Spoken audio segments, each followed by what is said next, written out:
We're at the final press conference here for Joshua Klitschko. I'm joined by too big, too strong Carl Froch. You alright? Not bad. Been a long day. Is this weekend going to pain you? What do you mean? Well, when you're there and there's more of a crowd than when you fought Groves.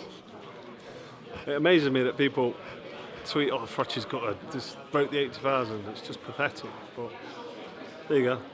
Records are there to That's be all I've got to broken, say. aren't they? Well, records have to be set, don't they?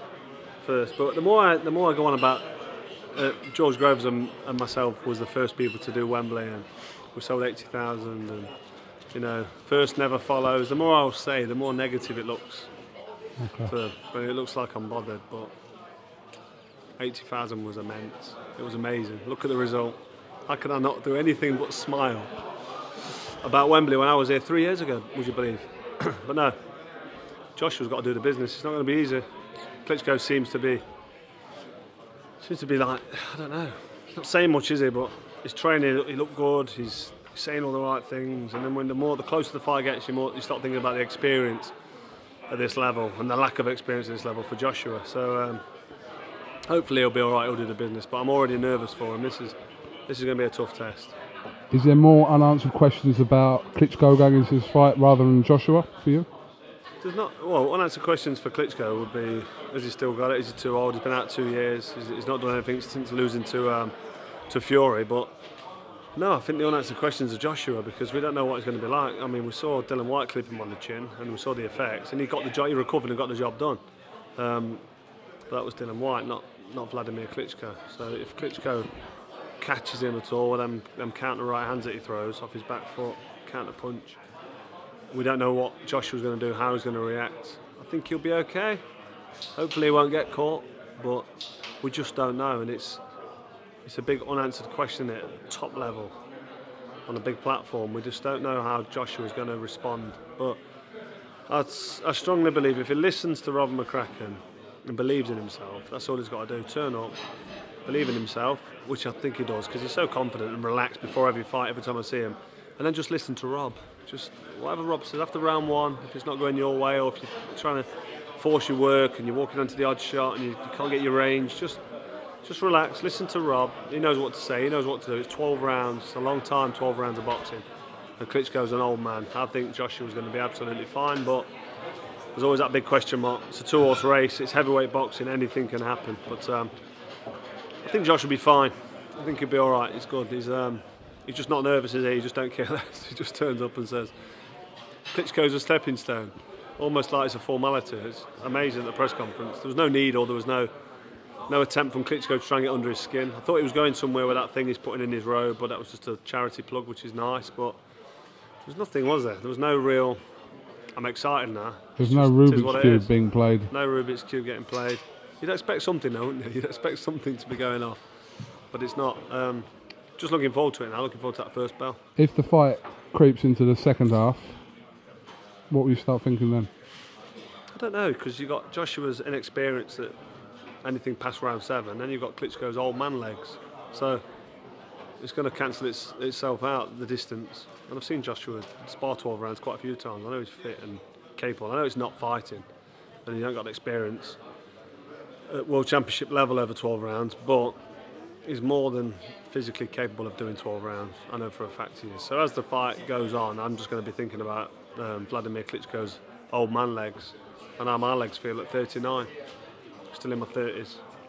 Joshua beats Klitschko on Saturday. Would you rank Joshua as the best heavyweight currently there is if he beats Klitschko? I don't think you can say that, because Fury beat Klitschko and Deontay Wilder's knocking people out for fun, and Joseph Parker, and who else? Oh no, I'm thinking of something else. So there's a couple of other heavyweights that are still around that can still test Josh and still, you know, still get you thinking. I mean, Fury's on about coming back out of retirement. Fury started training now, so yeah, Fury, as you know, beat Klitschko, so he's the main man, isn't he, Josh? Let's be honest. He's the big cheese. But you wouldn't bet all your money on him beating Deontay Wilder, for example. I think he knows how to beat Deontay Wilder, and I think after beating Klitschko, if he can beat Klitschko, he'll have that confidence, that momentum going into a fight with Wilder. But He's still only. This is only his 19th fight, so there's always going to be a few question marks around his lack of experience. But I think he'll be fine.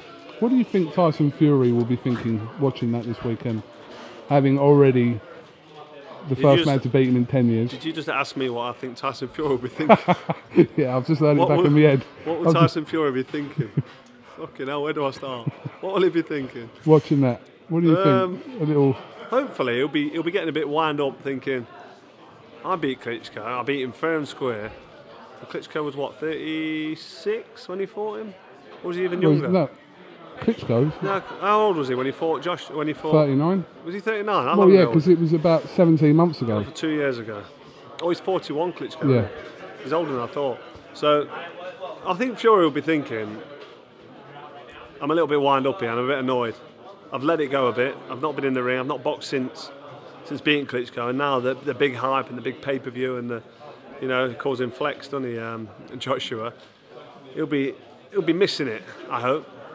And he knows it's hard boxing. He knows Joshua works hard and trains hard, so he'll have an element of respect for him. But he'll be a bit envious, which I think will be good, because I'd love to see Fury come back and fight.